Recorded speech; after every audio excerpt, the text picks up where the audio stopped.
end of another long, challenging day, and here I am with my favorite pastime, shisha, hookah. Well, relax my mind. I want to share something with you. Today, I want to share with you. Well, how this video came about is because I went on a sales calls with one of my employees.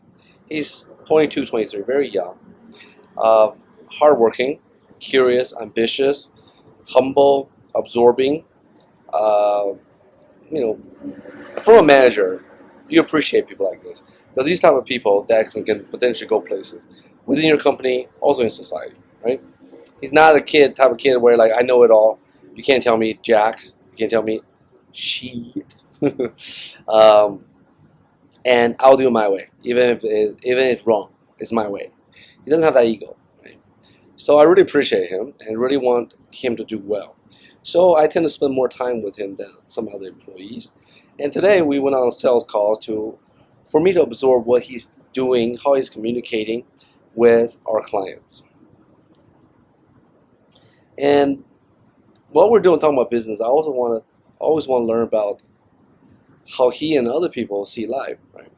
And then the topic of and as I observe him interact and with other people and talk about things, I started pointing out some of the shortcomings. And that led to a lot of discussion about what is to be Chinese, what are some of the habits and some of the typical mode of thinking as Chinese.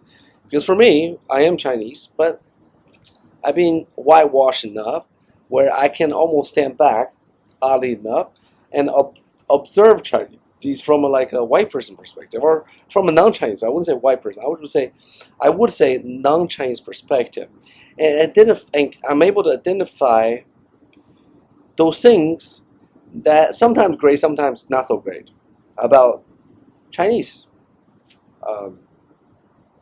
without being intimately involved in it, right?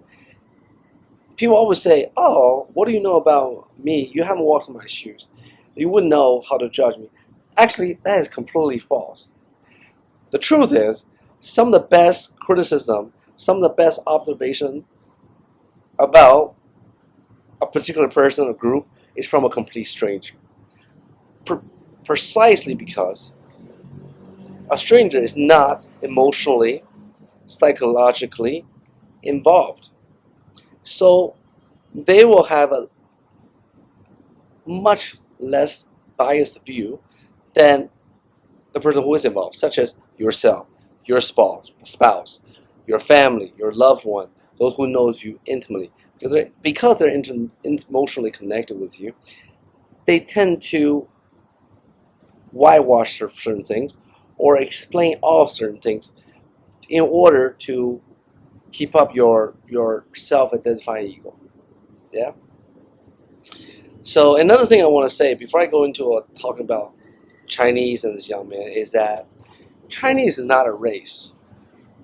Chinese is a culture. In very much the same way that a francophone is not a race, right?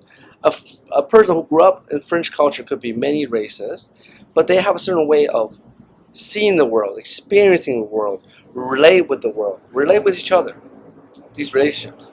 And same thing with Anglo-Saxon, right? You could be a New Zealander, a Canadian, American, a British, and so on. But if you come from a Anglo-Saxon culture, there's a certain way you see the world. There's a certain way you value and judge things, and that is particular to you. And that is exactly how Chinese is. For a non-Chinese person, like if you're not Asian in particular, you're like, oh, y'all look alike, y'all act alike, y'all behave alike, eat alike, talk alike, dress alike, even. What's so different? There's a big difference. In very much the same way, American will tell you they are different from English person. English, right? The same way a French from France will have a very vastly different view or a different way of seeing related things from each other than, let's say, a person who grew up in a French colony. Okay, So we established that Chinese is not a race; it's a culture. Well, and we also established that. Well, we can also establish that Chinese culture is so strong that it's both a blanket and a shackle. It's a blanket because you can. It's so big, it's so diverse, it's so strong that you can always hide in it and always be Chinese and be comforted. Because there's so many people around the world, no matter where corner of your world you go, you'll find people like you. American Chinese, German Chinese, a Japanese Chinese, a Singaporean Chinese, a mainland Chinese will have much more in common than they will have differences. Despite the fact they grew up in such vastly different environments. So it's a blanket, right? But it's also a shackle. Why? Because for you to be Chinese, you are expected to think, act, relate to each other and to the world in a certain way. If you don't do that, you can look Chinese, but no one will accept you as Chinese. Very much in the reverse, where you cannot look Chinese, but if you think and act and behave and speak Chinese in a certain way, Chinese people will take you as Chinese. And they're Chinese, not racist in that way. Like, you can be a black person, but man, if you grew up in China or you have the Chinese mindset, Chinese people treat you like Chinese. They will not treat you like, oh, you're a black person or you're a white person, right? So it's a shackle. You have a lot of social pressure to adhere to certain mental doctrines. Okay, so I can tell you this young man, given the right guidance, the right mentorship, and the right environment, can go very far in life. Can go very far in life. However, those shackle is holding him back. And I see the same shackle holding back many of my Chinese employees. They're Chinese Malays, but oh my God, they are so Chinese. They're so Chinese. And because the Chinese are a minority in Malaysia, they feel even more strongly to hold on to that Chinese culture. Whereas, for example, in America, because Chinese been so crapped upon in the Anglo-Saxon world, most Chinese, most Asian, most minority is trying to shed their minority-ness in order to fit into the predominant society. But in Malaysia, in Chinese, because they're given the ability to live their way of life, hold fiercely onto this thing called Chinese.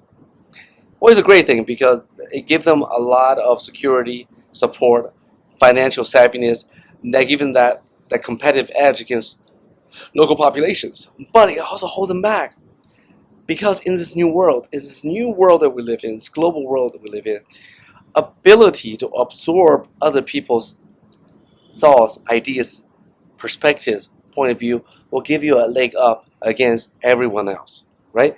You can, as a Chinese, keeping to their Chinese ways, you can succeed against civilizations that are less developed you are. Such as, I hate to say, Southeast Asian cultures. They have their culture. I don't deny they have culture, but they're less developed. But it will give you certainly a handicap when you're now competing against cultures that are much more fluid, like the Western culture or the African culture. Those cultures tend to be a lot more fluid in absorbing other cultures' ideas, adopting them, incorporating them in a way they can metamorphosize. Not always. There are certainly, even within the Western cultures, those that are more flexible than others, right? But generally speaking, and same thing with African cultures. But generally speaking, they're a lot more flexible. So, as we step into the 21st century, as we step into this multipolar world where we really have to collaborate and work with many people that have different way of viewing the world, of behaving, valuing things, we have to somehow collaborate, motivate, cajole, manipulate, if you will, other people to do things the way we want to do them to do it. Otherwise, nothing will get done. Everyone will just go off in their own direction like a bunch of ping pong balls, right? So, and this Chineseness is one of the reasons. It's not just Chinese, not Japanese, Korean, the same way. It's one of the reasons why Chinese companies have such a hard time going international. have a much harder time, say, let's say the Anglo-Saxon companies, right? And even Indian companies, for example. So today, as we went on these sales calls to customers, I really observed how he communicates. How and we from those we discuss like approaches, then later discuss philosophies and the thought process behind why things are the way it's done, why the things are done the way he's doing, and why I recommend he do a different way. And one of the predominant themes that came about that I think a lot of Chinese people can relate to is that Chinese culture is all about suffering. It's not about joy. It's not about finding joy in life.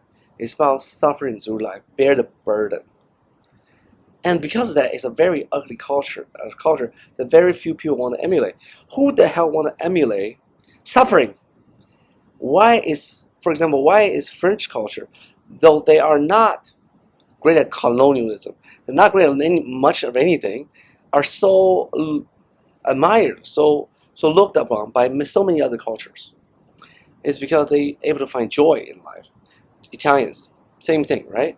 I'm not saying that their life is filled with joy, any more joy than other people, but they're able to extract joys from life. One example of this is that, for this kid, is that we discuss about, family and career and so forth. And I say, take more chances, take more chances. Don't do the thing that every other Chinese person is doing. But his response, I can't, because that's too risky. And if I want to be able to provide for myself and for others, aka the children and wife and so forth, and my parents when they get older, I need to follow the Chinese way because it's a tried and true way. But the problem with I told him with this Chinese tried and true way is that it doesn't create greatness. You're just rehashing. You're just copying from other Chinese and copying from a non-Chinese who has done the success. You will never find your own identity. You will never find your own path. But he said, well, I know that, but there's a cost to that, which is instability, risk, failure, right? And with that, in Chinese society, there's a great cost, especially for men, because if you're not a provider,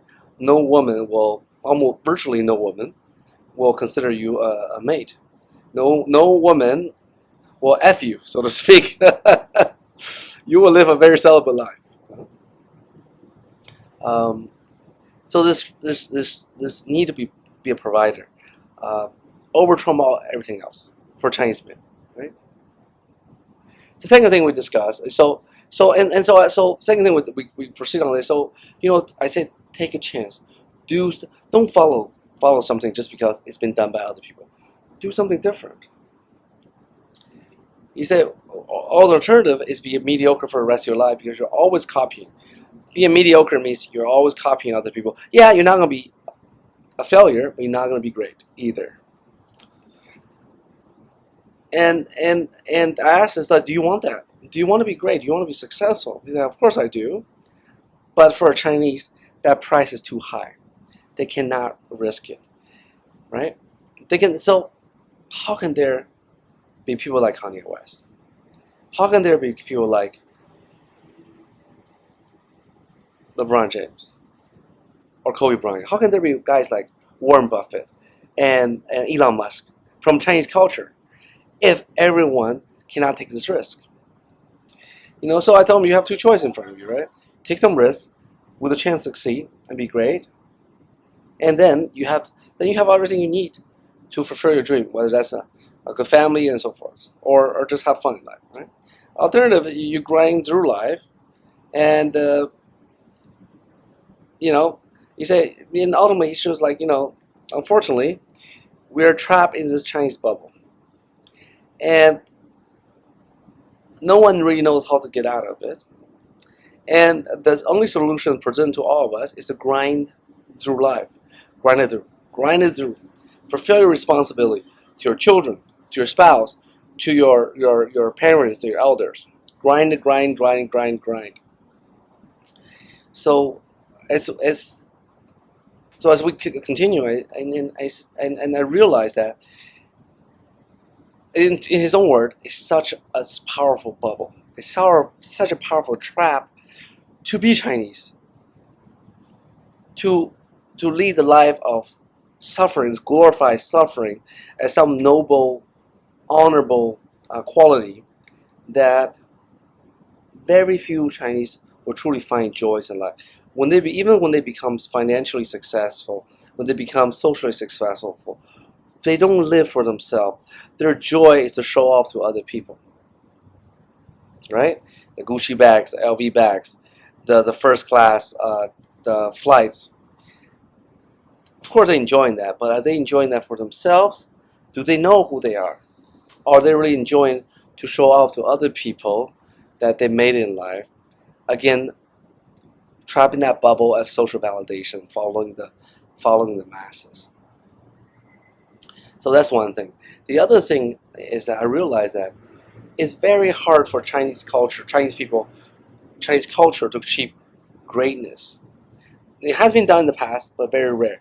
Chinese culture is great because the size, the number, not because of individual achievement, individual act. All right? I mean, you look at China. Why is it powerful? 1.3 billion people. And they're able to organize this 1.3 billion people in a way that they can get a lot of things done very quickly, very effectively. But can you name one person that is like, wow, outlier? You say, wow, what about Jack Ma? No, he copied eBay. What about Pony Ma? No, he copied ICQ. Yes, they achieve a lot inside the Chinese bubble, but in reality, they're still a copy and copy and copy and copy. They have not found their true path and identity. Right? Even today, you look at Huawei. Huawei have achieved so much, but when they came out with their own operating system, what did? They really just copied Android, slap a layer of skin over it. That's it. Right? Nothing. They had such great opportunity to redefine the handheld smart device operating ecosystem, to learn from Android, learn from Apple, and create a better system that surpassed both of them. But what do? They end up copying. Went up with safe route, copy what they already knew, which was Android, and slap layer of skin over it, and call it Hongmeng. So, as a Chinese, what should you do? I think the first thing you have to do is find some joy in life. Believe it or not, joy is so important because the joy, everything that's beautiful in life is created with joy. Whether that is an amazing sport moment, whether that is a beautiful piece of art, whether that is a beautiful photo that's taken, there's joy in that. There's soul, there's humanity imprinting their creative genius through love and joy, and that is created in that moment, the flashpoint, and that's captured for eternity. When Chinese people learn to have joy again in life, then I believe Chinese people individually will create something amazing. They will be able to create things that are amazing, lasting, and truly unique, that are everlasting contribution to humanity. And without that, Chinese civilization will always be fine. It will always trot along, but it will not be a culture that people want to emulate and admire and want to learn from. Sure, they will copy Chinese a way of building bridges, or copy a way of controlling its people, governance, and so forth. But ultimately, no one will want to emulate Chinese like the way people want to emulate the Italian, the French culture, and so forth, or even the Anglo-Saxon culture to a small extent. That's my thought after spending a day with my very good, but also very frustrating Chinese employee. And by the way, this is not unique. He is a long line of many employees that we have that are Chinese Malay that sees the exact same thing. They're trapped in their Chineseness. They cannot get out. And they want to stay Chinese because it's safe, but they know that it's holding them back, but they have no way of breaking out. Sad, sad, sad.